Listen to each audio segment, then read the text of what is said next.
काँग्रेस पार्टीचे एकनिष्ठ नेते म्हणून राहुल वर्धा यांची सर्वप्रचित ओळख आहे। राहुल वर्धा यांनी 2006 पासून NSUIच्या माध्यमातून आपल्या कार्याला सुरुवात केली। राहुल वर्धा यांनी रोहित टिळक यांच्या नेतृत्वाखाली 2006 ते 2010 पर्यंत प्रदेश सरचिटणीस ते विविध जिल्ह्याचे निरीक्षक म्हणून काम करण्याची संधी त्यांना मिळाली। त्या संधीचं पक्ष संघटन वाढीसाठी व पक्षश्रेष्ठींचे हात बळकट करण्यासाठी राहुल वर्धा यांनी मिळालेल्या संधीचं सोनं केलं। 2011 मध्ये सोलापूर लोकसभा युवक काँग्रेसमध्ये सरचिटणीस व मध्यचे निरीक्षक पदावर राहुल वर्धा यांनी उत्कृष्ट कार्य केले। 2014च्या महाराष्ट्र प्रदेश युवक काँग्रेसच्या निवडणुकीमध्ये त्यांना घवघवीत यश मिळाले। राहुल वर्धा यांची प्रदेश सरचिटणीसपदी बहुमताने निवड झाली।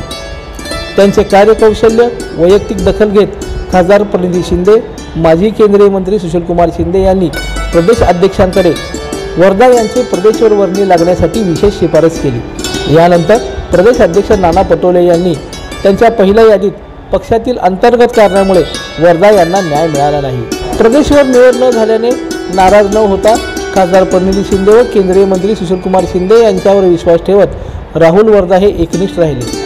प्रामाणिकपणे त्यांनी आपले कार्य जोमाने सुरू ठेवले। निस्वार्थीपणा, एकनिष्ठता आणि आजतागायत पार पडलेल्या विविध निवडणुकींच्या विजयात राहुल वर्धा यांचा सिंहाचा वाटा असल्याचे पुनश्च खासदार शिंदे यांनी व माजी मंत्री सुशीलकुमार शिंदे यांनी पक्षश्रेष्ठीकडे राहुल वर्धा यांची प्रदेशावर वर्णी लागण्यासाठी विशेष प्रयत्न केले आणि अखेर राहुल वर्धा यांना न्याय मिळालाच आणि राहुल वर्धा यांची काँग्रेसच्या प्रदेश सेक्रेटरीपदी निवड करण्यात आली। काँग्रेसमध्ये एकनिष्ठ राहून प्रामाणिकपणे काम करणाऱ्या कार्यकर्त्याला न्याय मिळतोच हे राहुल वर्धा यांच्या माध्यमातून सिद्ध झाले आहे। शहर उत्तरमधून लिंगायत समाजातील नेतृत्वाला काम करण्याची संधी मिळाल्याबद्दल नूतन प्रदेश सेक्रेटरी राहुल वर्धा यांना राष्ट्रीय अध्यक्ष राहुल गांधी, माजी केंद्रीय मंत्री सुशीलकुमार शिंदे, खासदार प्रणितीताई शिंदे यांचे विशेष आभार मानले आहेत। या निवड प्रक्रियेबद्दल माजी केंद्रीय मंत्री सुशीलकुमार शिंदे, खासदार प्रणिती शिंदे यांच्यासह पक्षातील सर्वच प्रमुख नेते, पदाधिकारी, कार्यकर्ते यांनी राहुल वर्धा यांच्यावर शुभेच्छांचा वर्षाव केला आहे। माजी मंत्री विश्वजित कदम हे युवक प्रदेश अध्यक्ष असताना राहुल वर्धा यांच्यावर कोल्हापूर, माढा, धाराशिव लोकसभेचे निरीक्षक म्हणून मोठी जबाबदारी सोपवण्यात आली होती।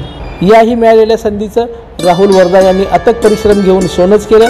त्यामुळे स्वर्गीय सावता व माजी मंत्री कदम यांनी राहुल वर्धा यांना कर्नाटक, मध्य प्रदेश, गोवा व गुजरातच्या विधानसभा निवडणुकीत राहुल वर्धा यांच्यावर समन्वयकाची जबाबदारी सोपवण्यात आली। 2017 साली स्थानिक स्वराज्य संस्था निवडणुकीच्या वेळी काँग्रेस पक्षाकडून राहुल वर्धा यांनी पहिल्यांदा निवडणूक लढवली।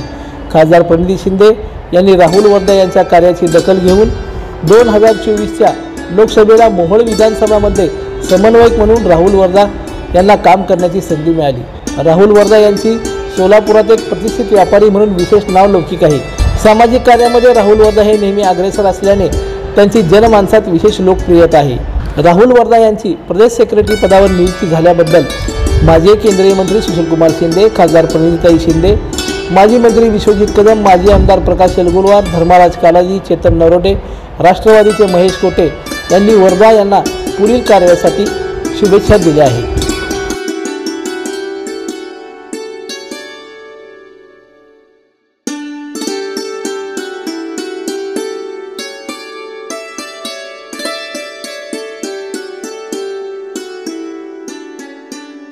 मराठी चॅनलला सबस्क्राइब करा, बेल बटनला क्लिक करा व लाईक करायला विसरू नका।